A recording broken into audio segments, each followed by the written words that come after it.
Assalamualaikum warahmatullahi wabarakatuh. Saudaraku kaum muslimin dan muslimat, hari ini saya hendak menunjukkan tutorial ya, semacam informasi caranya saya menghadapi pertanyaan-pertanyaan daripada Abu Fikir Lovers. Seperti yang kemarin ada yang bertanya kepada saya, apakah hubungan tauhid la ilaha illa anta dengan surah Al-Balad? Nah, saya jawab, jangan dulu sekarang, karena kalau di WA kan tidak cukup jawabannya. Maka saya janjikan insya Allah saya akan jawab itu melalui sebuah video. Nah, beginilah cara saya itu. Jadi segala sesuatu yang menjadi pertanyaan kaum kerabat, para Abu Fikri lovers, para pecinta-pecinta video kita ya, yang dalamnya ada beberapa fatwa dan petunjuk daripada Allah dan Rasul, ya seperti ini. Jadi di sela-sela waktu, di momen-momen saya punya kesempatan untuk mencernanya, itu mencoba memperhatikannya, ya ini seperti ini. Pertama saya cari surah Al-Balad, saya lihat apa yang dia tanyakan.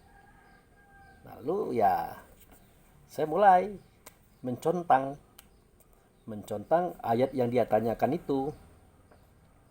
Waktu itu beliau bertanya apakah hubungan la ilaha illa anta dengan ayat nomor 12 kalau saya tidak salah ya. Tahukah kamu apakah jalan yang mendaki lagi sukar itu? Ini ayat nomor 13. Nah, kalau ini maka tidaklah sebaiknya ia menempuh jalan yang mendaki lagi sukar. Nah, jadi ini sudah panjang ceritanya, ini sudah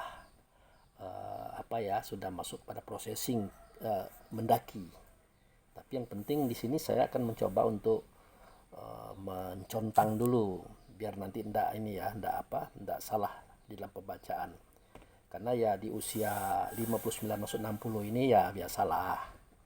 Alhamdulillah kalau berkacamata ya belum ya. Tapi kita masih bisa membaca tanpa kacamata.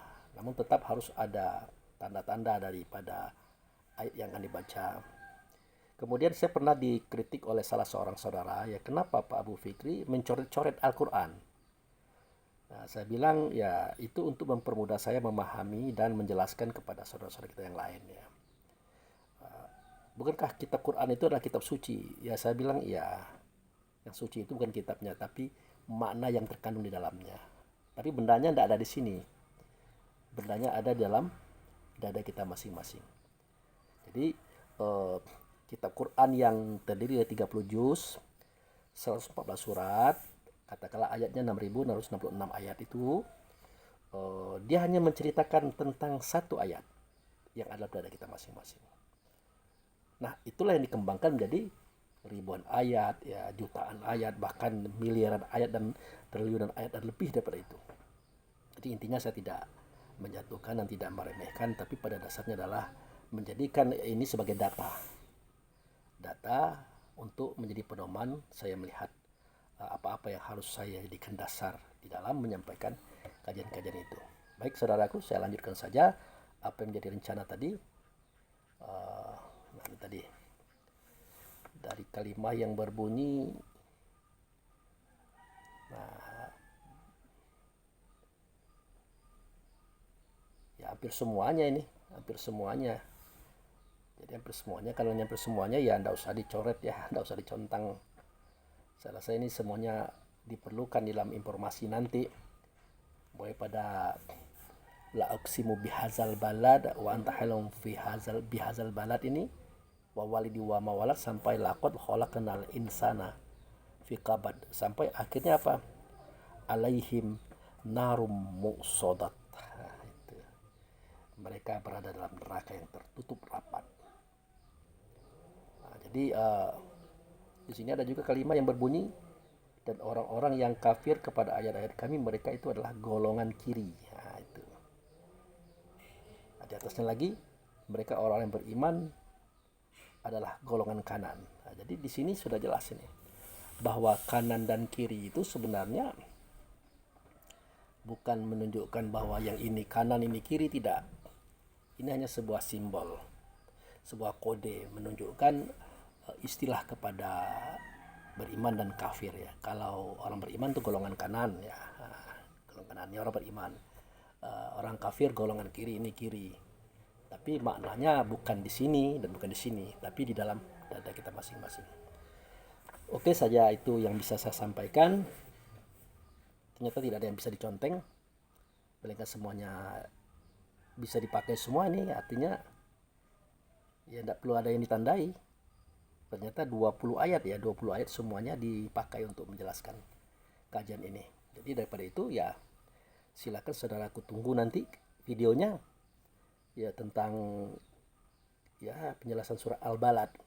Tapi ingat ya, kita versinya adalah versi ilmu tasawuf, versi ilmu hakikat ya, tidak syariat. Kalau syariat nanti beda cara kita memahaminya itu. Makanya saya katakan beberapa waktu yang lalu bahwa kecerdasan itu kan ada 4 tingkat, mulai daripada kecerdasan indrawi ya, artinya indera kita, pendengaran, penglihatan ya, penciuman, perkataan ya, dan seterusnya tadi. Ada lagi kecerdasan intelektual ya, kemampuan menampung persoalan ya, mencari data dan fakta, kemudian mengelompokkan fakta-fakta tadi, data-data tadi, mengadakan penelitian dan menyimpulkan. Itu adalah kecerdasan intelektual. Di atasnya lagi adalah kecerdasan spiritual. Itu sudah mulai masuk kepada pengenalan diri. Siapa Allah, siapa Tuhan, siapa Rasul, siapa Nabi, siapa diri sebelah diri pada kita, mana diri, dari mana sampai mana, hendak kemana. Itu sudah masuk ke sana. Itu kecerdasan spiritual. Nah, yang lebih hebat lagi adalah kecerdasan ilahiyah atau ketuhanan. Jadi inilah tingkatan-tingkatan kecerdasan yang memang harus kita miliki, kita kuasai untuk kita memahami agama. Kalau tidak ya sudah, kita bakal ribut melulu. Kita akan bikin video, mengkritik video orang lain, mengkritik statement orang lain. Ya banyak sih, banyak, nggak usah saya ceritakan. Pokoknya saudara-saudaraku pasti tahu itu. Nah, itu. Jadi untuk memahami kitab Quran ini ya tidak sesederhana kita bayangkan. Betul kayak itu Pak Abu Fikri, kita harus bisa membaca, itu betul. Harus hafal, iya betul. Nah, itu. Tapi kenapa kita tidak melihat Pak Abu Fikri itu hafiz dalam masalah Quran? Ya benar, saya bukan hafiz.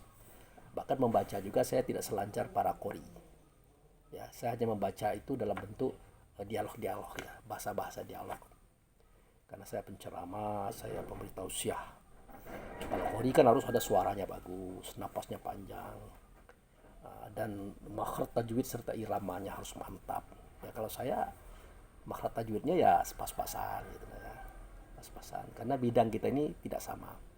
Ada orang itu di bidang ahli qori dan qoriah. Nah, itu ya dia bisa membaca kitab Quran itu dengan lagu dan dengung yang bagus, menyentuh rasa. Bahkan tidak jarang orang menangis menerkan bacaan yang dia baca itu.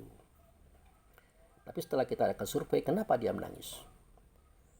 Nah, apa masalahnya dia menangis? Jadi kebanyakan orang mengatakan begitulah hebatnya kitab Quran, kalau dibacakan menjadikan orang terharu. Nah, saya tanyakan, apakah Anda mengerti apa yang dia baca? Apa yang dia sebut dalam pembacaan? Dia jawab enggak juga. Kami tersentuh mendengar suara dan dengungannya itu, iramanya. Oke, diterima. Artinya kita maklumilah. Dia tersentuh bukan karena bacaan dan tulisan serta makna yang ada pada kitab Quran, tapi irama, lagu, dendang, dan pembawaan sang qori ataupun qoriah. Ya itu tidak apa-apa, sudah bagus. Kemudian ada lagi orang yang ahli di bidang membaca kitab Quran, menerjemahkan, menguraikan seperti apa adanya. Nah, itulah kajiannya syariat. Dia cerita sorga, neraka.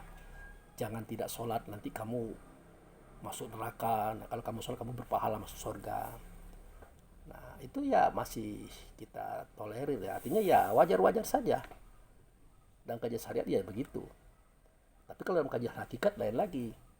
Kita sholat itu bukan karena takut masuk neraka, tidak. Kita bukan karena ingin mengharapkan surga, tidak. Karena memang suatu keperluan. Karena sholat itu artinya berhubungan. Ya, berhubungan antara kita dengan Allah. Tapi melalui Rasul. Nah, itu. Jadi hubungan apa? Rasa diri kita, rasa Rasul. Pada Rasul lah kita bertemu Allah. Nah, ini bukan Tidak ada cerita surga neraka ini. Di sini tidak ada cerita surga neraka. Kita cerita tentang kebutuhan kepentingan kita untuk bertemu Allah dan Rasul. Nah itu. Makanya fazkuru ni'mati lati an'amtu alaikum. Kamu ingat nikmatku yang ianya ada atas kamu. Jadi kita juga nikmat ya. Kalau di dalam surah Al-Baqarah dikatakan fazkuru ni'mati allati. Artinya ingat oleh kamu akan nikmatku yang ianya ada pada kamu. Nah, nikmat itu adalah rasa pada diri kita. Nah, itu. Rasa yang ada pada diri kita. Sebenarnya diri kita itu adalah rasa itu, saudaraku. Sehingga kita merasa bisa mendengar, merasa bisa melihat, merasa bisa mencium, merasa bisa berkata. Rasa itulah diri kita sebenarnya. Dia ada di dalam ruh. Jadi ukuran ataupun susunan diri kita susunan diri kita ini adalah dari tubuh, di dalamnya ada jiwa, di dalamnya ada ruh, di dalamnya ada sifat, ya. Di dalam sifat itu ada zat ya. Zat itu adalah rasa atau nikmat ya. Jadi itu yang menjadikan kita bisa tahu manis, tahu pahit, tahu asam, tahu asin, macam-macam itu rasa. Termasuk suka duka ya, derita sengsara macam-macam itu yang tahu itu adalah rasa.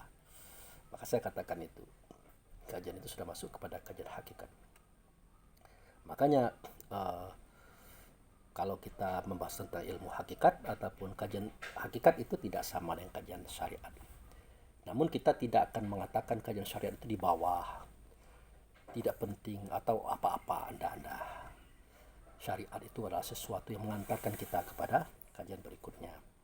Karena urutannya adalah syariat, torikat, hakikat, ma'rifat, etikot. Di atasnya adalah sifat zat. Jadi kalau syariat itu jelas ya, jalan ya. Jalan yang mengantarkan kita kepada Allah. Gitu. Itu syariat. Jalan yang mengantarkan kita kepada Allah dan Rasul, itu syariat. Tentu ada jalurnya, torikat. Nah, jalur itu torikat. Misalnya gini, kalau kita mau ke Jakarta, jalurnya apa? Jalur darat, jalur laut, jalur angkasa. Itu terserah kita mau ngambil jalur yang mana, torikat yang mana. Tujuannya apa? Untuk membahas masalah hakikat. Nah, jadi syariat, torikat, hakikat. Nah, hakikat itu.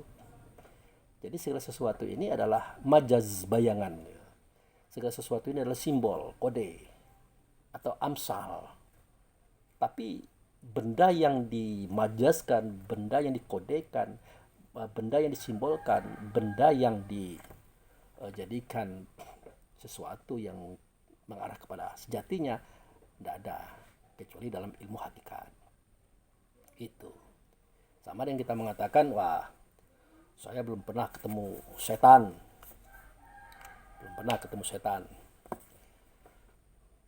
ya benar, karena kita belum pernah ketemu setan kan. Tapi sebenarnya kalau kita masuk kepada kajian hakikat, jangan setan dulu, dia masuk kepada jin dulu. Jin itu dia ada, dia terasa, dia tersembunyi di mana? Dalam dada kita. Nah, itu dia adalah sifat yang tidak baik, jumlahnya 17. Sifat siapa? Sifat manusia. Manusia itu siapa? Manusia itu tercipta dari anasir angin, air, tanah, api. Gitu. Sifatnya apa? Itu tadi 17. Makanya minal jinnati wan nas itu daripada jin dan manusia itu dalam dada. Al-zi waswisu fi sudur. Itu. Itu jin dulu. Kalau kita sudah mulai iri kepada orang, benci kepada orang, dengki kepada orang, itu jin sudah ngamuk. Kemudian kita bersuara pula, bercerita tentang apa yang kita tidak suka dengan dia. Itu bisik-bisik namanya itu. Bliss. Kenapa bisik-bisik? Ya karena kita membicarakannya bukan langsung kepada orangnya. Kita cerita kepada orang lain. Itu namanya bliss, bisik-bisik. Tapi kalau kita sudah bergerak, bertindak, mengeksekutor ya, kita wujudkan kebencian dengki kita, itulah bentuk pengerusakan ya, ataupun pemusnahan, termasuk pembunuhan, itu sudah syaitan.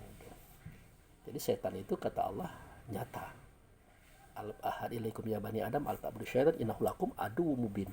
Aku sudah jelaskan kepada hai anak Adam, jangan menyembah, jangan tunduk, jangan mengikuti, jangan memakai cara syaitan. Sesungguhnya bagi kamu setan itulah nyata, real, realitas. Ini dia orangnya. Kalau kita bersifat yang 17 tadi, pantang kelintasan, pantang kerendahan, pantang kurang, pantang kalah. 4. Ajib, ria, takabur, iri, dengki, hasud, ina, tamak, loba, dan sombong. 10 tambah 14. Muncul 3. Benci, dan menghancurkan. Itulah jin. Keluar dalam bentuk suara, kata, bahasa, iblis dalam bentuk perbuatan, setan. Mudah-mudahan semua kita paham itu. Jangan sampai kita jadi setan. Mungkin itu saja saudara-saudaraku. Ya, itu tutorial, kata sekarang tutorial. Kalau kata saya itu ya terlalu tinggi bahasanya untuk kita orang awam ya. Tutorial itu dalam bahasa kitanya ya ada cerita ya, cerita menunjukkan sesuatu tentang cara kita melakukan sesuatu, itu aja. Jadi itu saja saudaraku. Ya, mudah-mudahan bermanfaat. Tunggu saja cerita tentang surah Al-Balad yang insya Allah akan saya sampaikan. Kalau hari ini sudah siang, mau olahraga dulu, mau jalan kaki atau maraton. Demikian, terima kasih. Wabillahi taufiq wal hidayah. Assalamualaikum warahmatullahi wabarakatuh.